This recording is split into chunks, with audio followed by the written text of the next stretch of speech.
Hello everyone, कैसे हैं आप सब? अच्छे होंगे आई होप। सो आज का जो टॉपिक है वो है स्टेरिलाइजेशन टेक्निक। बेसिकली हम प्लांट्स की बात कर रहे हैं, प्लांट टिश्यू कल्चर की। अगर आप कोई भी कल्चर करते हो, लाइक आप एंथर कल्चर कर रहे हो, एम्ब्रियो कल्चर कर रहे हो, या कोई सा भी कल्चर कर रहे हो, अब आप क्या चाहते हो? आपने मीडिया प्रिपेयर किया है, राइट? मीडिया मीडिया में सारे न्यूट्रिएंट्स वगैरह ग्रोथ के लिए आपने डाल रखे हैं। तो अब आप क्या चाहते हो कि कोई उसमें माइक्रो ग्रो करे? नहीं चाहते आप। तो आप अनवांटेड ग्रोथ को प्रिवेंट करने के लिए आप क्या करते हो? स्टेरिलाइजेशन टेक्निक्स का यूज़ करते हो कि वहाँ पे वो कंटामिनेट ना हो, राइट? क्योंकि अगर वो मीडियम पे पहुँच गए तो वो जो माइक्रो ऑर्गेनिज्म है it may grow faster than the plant tissue and finally killing them, right? अब हम कौन कौन से इंस्ट्रूमेंट्स का यूज़ करते हैं वो हम देखेंगे। सबसे पहला है ऑटोक्लेव। अगर आप लैब में गए हैं, अगर आप लैब में गए हैं तो आपने ऑटोक्लेव तो देखा होगा। It's like pressure cooker. Pressure cooker तो देखा है ना सबने। सेम ऑटोक्लेव भी वैसे ही वर्क करता है, ठीक है। 15 psi pressure, 121 degree Celsius temperature हमें इसमें यूज़ करते हैं। 15 से 40 मिनट तक हम इसमें रखते हैं। स्टीम स्टेरिलाइजेशन करता है। और अगर आप कुकर की सीटी ना, हाँ सीटी, उसको अगर आप उठा के देखोगे तो क्या उसमें भाप निकलती है, बहुत स्ट्रांग होती है, राइट? इतना degree temperature, 121 degree Celsius temperature बहुत होता है, राइट? द हीट, अब होता क्या है इसमें, सेल्स की डेथ हो जाती है, स्पोर्स की। आप टिश्यू कल्चर में कोई भी काम करोगे, इवन टिप है आपके पास, टिप बॉक्स है आपका, तो आपको सब कुछ पहले स्टेराइल करना पड़ता है, ठीक है? तभी आप उसको यूज़ करते हो। ऑटोक्लेव में ऑटोक्लेव करना पड़ता है आपको, ठीक है।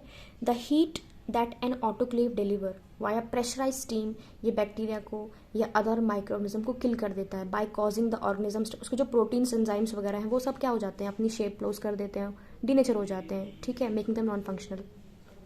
सो दिस इज़ योर ऑटोक्लेव। ये आपको लैब में मिलेगा। साइज़ इसका कैसे बड़ा छोटा हो सकता है, इससे बड़ा भी आपको लैब में दिखेगा। ये वर्टिकल ऑटोक्लेव है, राइट? ऐसा होता है, ओके। सो नेक्स्ट है आपका ड्राई हीटिंग, ठीक है।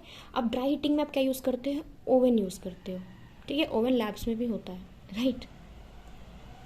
सो इसमें आप कितना टेम्परेचर रखते हो? 160 टू 180 डिग्री सेल्सियस। कितने घंटे के लिए? 3 घंटे के लिए। इसमें जो बैक्टीरियल सेल्स हैं या स्पोर्स हैं वो they die due to dehydration. Most so this is your oven. Basically इसे हॉट एयर ओवन बोलते हैं, जो आप लैब में यूज़ करते हो, राइट? पिक्चर्स देखने से आपको बहुत जल्दी याद रहता है, राइट? सो ये हॉट एयर ओवन है। Most important is flame sterilization. ये भी आप करते हो। फ्लेम स्टेरिलाइजेशन आप कैसे मतलब किस चीज़ के लिए करते हो? Scalpel, forcep, needle. This is forcep, this is needle. I hope जो स्टूडेंट्स को पता होगा, ये फोर्सेप नीडल है, इसको हम करते हैं स्टेरिलाइजेशन, ठीक है। अब कैसे स्टेरिलाइज करते हैं? Sterilize several time by dipping in 70% ethanol. पहले 70% इथेनॉल में आप डिप करोगे, उसके बाद उसके फ्लेम के पास ले जाओगे एंड यूज्ड आफ्टर कूल होने के। तो देख सकते हैं यहाँ पे फ्लेम जल रही है, इसी से आप स्टेरिलाइजेशन करोगे। आपका कोई सा लूप है, आपका स्कैल्पेल है, आपका नीडल है, कुछ भी चीज़ आप इससे स्टेरिलाइज करोगे, राइट? ये सब लैमिनार एयर फ्लो के अंदर हो रहा है, ओके, ठीक है। इथेनॉल, अब आप देखो इथेनॉल, आप हैंड सैनिटाइज़र यूज़ करते हो इतना, उसको पता ही होगा आप, तो इससे भी स्टेरिलाइजेशन होता है। तो हैंड सैनिटाइजर आप किस लिए इस्तेमाल करते हो? माइक्रोब्स के लिए ना, अनवांटेड माइक्रोब को हटाने के लिए। तो ऐसे ही इथेनॉल का भी यूज़ करते हैं। अब बहुत इंपॉर्टेंट है प्लांट टिश्यू कल्चर में, ये क्वेश्चन बहुत जनरली पूछ लेते हैं, मेम्ब्रेन फिल्ट्रेशन। जो थर्मोलेबाइल कंपाउंड्स हैं, हीट सेंसिटिव कंपाउंड्स हैं, उसको हम ऑटोक्लेव नहीं कर सकते हैं along with the rest of nutrient medium. तो इनको फिल्टर स्टेलाइज किया जाता है। अब कौन कौन से थर्मोलेबाइल कंपाउंड है? आपका विटामिन है, आपके हार्मोन्स हैं, यूरिया है, कॉल्चिसिन आपकी एंटीबायोटिक है। कॉल्चिसिन किस लिए यूज़ किया जाता है? डबलिंग करने के लिए, राइट? क्रोमोसोम्स की। तो मेम्ब्रेन फिल्ट्रेशन ये बहुत इंपॉर्टेंट है, आपको याद रखना है, ये पूछ लिया जाता है आपको, ठीक है।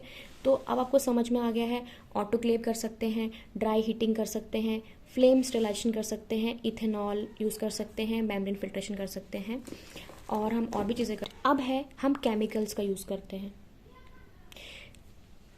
जैसे आपका जो एक्स प्लांट है, एक्स प्लांट इज़ कोई भी any part of the plant, क्योंकि प्लांट में क्या होता है कि सारे प्लांट पार्ट टोटीपोटेंट होते हैं ना। आप किसी भी प्लांट से पूरा प्लांट बना सकते हो, प्लांट के किसी भी पार्ट से, राइट? तो surface stabilising agents for explant के लिए हमें प्लांट को स्टेलाइज भी तो करना है ना। तो उसके लिए हम कौन कौन से केमिकल यूज़ कर सकते हैं? सोडियम हाइपोक्लोराइड का सॉल्यूशन। अब ये होता है कि आपको कितनी परसेंटेज और कितने टाइम तक उसमें रखना है, ठीक है। तो सोडियम हाइपोक्लोराइड सॉल्यूशन को कितना रख सकते हैं हम? हमें 9 से 10% लेना है, 30 मिनट्स, हाफ एन आवर रख सकते हैं हम। Calcium hypochlorite 2%, 5 to 30 minute. Hydrogen peroxide H2O2 10 to 12%, 5 to 15 minute. Bromine water 1 to 2%, 2 to 10 minute. Silver nitrate 1%, 5 to 30 minutes. Mercury chloride 1 to 10 minutes. Antibiotic भी यूज़ कर सकते हैं 30 to 60 मिनट। इसके बाद आपको, पहले आप इससे करते, इसके बाद स्टेराइल वाटर से इसको वॉश कर देते हो केमिकल्स को निकालने के लिए, डिस्टिल वाटर से आप वॉश कर देते हो, ओके। अब यूवी स्टेलाइजेशन, ये हम कहाँ करते हैं? लैमिनार एयर फ्लो के अंदर, जहाँ पे आप पूरा प्लांट टिश्यू कल्चर का वर्क करोगे, तो लैमिनार एयर फ्लो के अंदर आप यूवी स्टेलाइजेशन करोगे, ठीक है। Dust free air which is under pressure get pass through a fine filter. Dust free you air निकलती है जिसको हैपा फिल्टर से पास होती है, नोन एज हैपा फिल्टर। ये जो हैपा फिल्टर होता है ये क्या करता है कि अगर आपका पार्टिकल लार्जर देन 0.3 माइक्रोमीटर से ज़्यादा होगा तो उसको प्रिवेंट करेगा एंट्री करने से। यूवी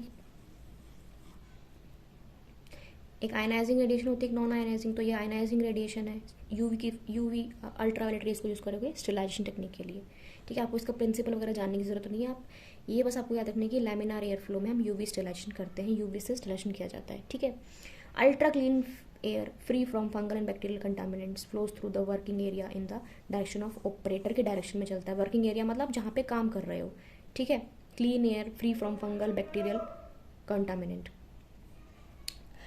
आप देखो, अगर आपको ग्लासवेयर प्लास्टिक वेयर करने हैं स्टेलाइज तो क्या कर ऑटोक्लेव या ओवन यूज़ कर सकते हो। अगर आपको कल्चर मीडिया करना है तो आप ऑटोक्लेव कर सकते हो। वाइटामिन, हार्मोन, एंटीबायोटिक जैसे मैंने बताया तो आप मेम्ब्रेन फिल्ट्राइजेशन करेंगे, मेम्ब्रेन फिल्ट्रेशन का यूज़ करेंगे। इंस्ट्रूमेंट कौन कौन से यूज़ करते हैं आप? इंस्ट्रूमेंट के लिए आप क्या यूज़ कर सकते हैं? इथेनॉल कर सकते हैं या ड्राई हीट कर सकते हैं। इंस्ट्रूमेंट्स के लिए जैसे कि scalpel, forcep, needle. Plant material को कैसे करेंगे? सरफेस स्टेलाइज करेंगे केमिकल एंड इथेनॉल से।